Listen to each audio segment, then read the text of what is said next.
এবার হযরত ওমর ডাক দিয়ে বললেন, আমর ইবনুল আস, তুমি তো মিশরের গভর্নর, তুমি তো একটু আমার কাছে ক্ষমা প্রার্থনা করতে পারতা, কিন্তু কোনো ক্ষমা চাইলে না।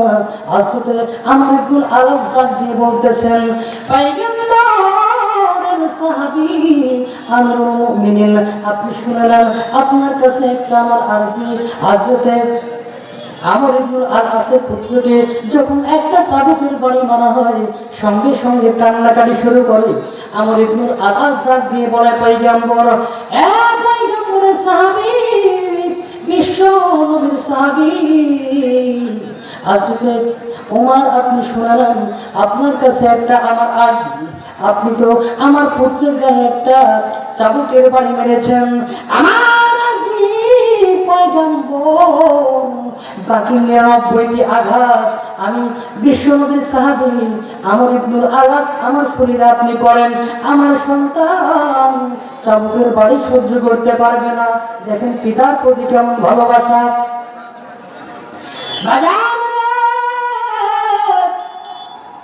এবার আমর ইবনুল আস কি ডাক দিয়ে ওমর ডাক দিয়ে বললেন, মিশরের গভর্নর, তুমি তো একটা গভর্নর, তুমি তো আমার কাছে ক্ষমা চাইতে পারতা, তুমি কেন আমারে বিচার মেনে নিলা? ডাক দিয়ে বললেন, আমিরুল মুমিনিন, আপনি নিজের সন্তানকে বিচার করতে ন্যায্য বিচার করেন, কিন্তু আমার বেলায় যদি আপনি ন্যায্য বিচার না করেন, আপনার আল্লাহর দরবারে আমাকে আসামির কাঠ গড়ায় জানাইতে হবে। আমার বন্ধুরে এইবার ওমর ডাক দিয়ে বললেন, যুবক রে, এ রাখাল, তুমি মিশরের গভর্নরকে চাবুক মারো। রাখাল এবার কাঁদতে কাঁদতে বসে গিয়েছেন আর ডাক দিয়ে বলতেছেন, আমিরুল মুমিনিন, আমি তো আমার বিচার পেয়ে গেছি।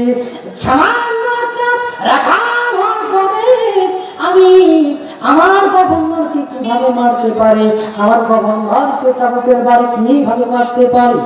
আপনি আমাকে ক্ষমা করে দেন, আমি তো আমার বিচার পেয়ে গেছি।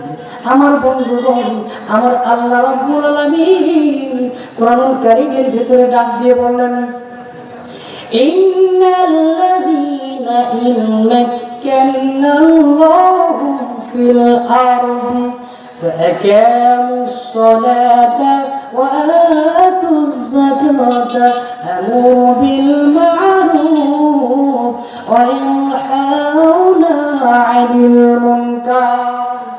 আল্লাহ বলছেন, মানুষেরা পৃথিবীর বুকে যদি ন্যায় ইনসাফ ভিত্তিক মানুষের হাতে যদি শাসন ক্ষমতা যায়, তবে তোমাদের ভাগ্য এইভাবে পরিবর্তন হয়ে যাবে। সম্মানিত উপস্থিতি, আমি আপনাদের সামনে অনেক মূল্যবান কিছু কথা আলোচনা করলাম। এখান থেকে আমাদের শিক্ষণীয় বিষয় হচ্ছে যে আমরা পৃথিবীর বুকে মানুষ, বিভিন্ন পলিটিক্স, বিভিন্ন রাজনৈতিক দলের ব্যক্তিবর্গ আমরা বসবাস করি। আমরা যে দল করি না কেন, আমাদের আদর্শ ন্যায় নীতি ইনসাফের উপরে যেন প্রতিষ্ঠিত থাকে, কখনো কোরআনের বিরুদ্ধে যেন আমাদের আইন না চলে যায়। যদি চলে যায় তাহলে আবু লাহাবের স্ত্রীর মতো, আবু লাহাবের মতো কোনো পরিণতি আল্লাহ পাক রব্বুল আলামিন আমাদের জীবনে দান করতে পারেন। আমার ভাই,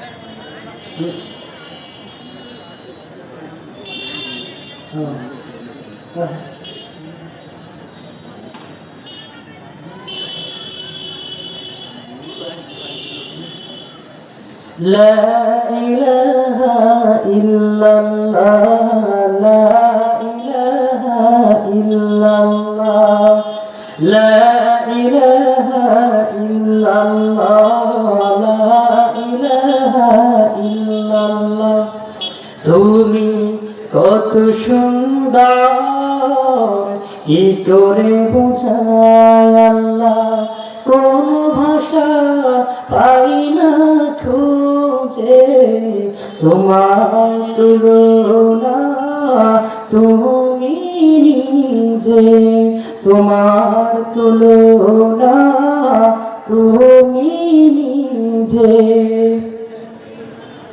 আমার বাজানরা হযরত ওমর বিশ্ব নবীর সাহাবী, এমন ইনসাফ ভিত্তিক একটা রাষ্ট্রনায়ক ছিল। বন্ধুরে, হযরত ওমর সাহাবীদেরকে ডাক দিয়ে বলতেন, এই আমার রাজ পরিবারের কর্মচারীরা রে, তোমরা শুনে না, তোমাদের কাছে আমার একটা আমার রাজপ্রাসাদ থেকে তোমরা গমের দানাগুলি বের করো, আর আমার রাজ্যে যতগুলি বড় বড় পাহাড় রয়েছে সমস্ত পাহাড়ের চূড়ায় চূড়ায় ছিটিয়ে যাও। জোরে জোরে বলুন সুবহানাল্লাহ। আমার বন্ধুগণ, ওমর ফারুকের সাহাবীরা ডাক দিয়ে বলল, আমিরুল মুমিনিন, বিশ্ব নবীর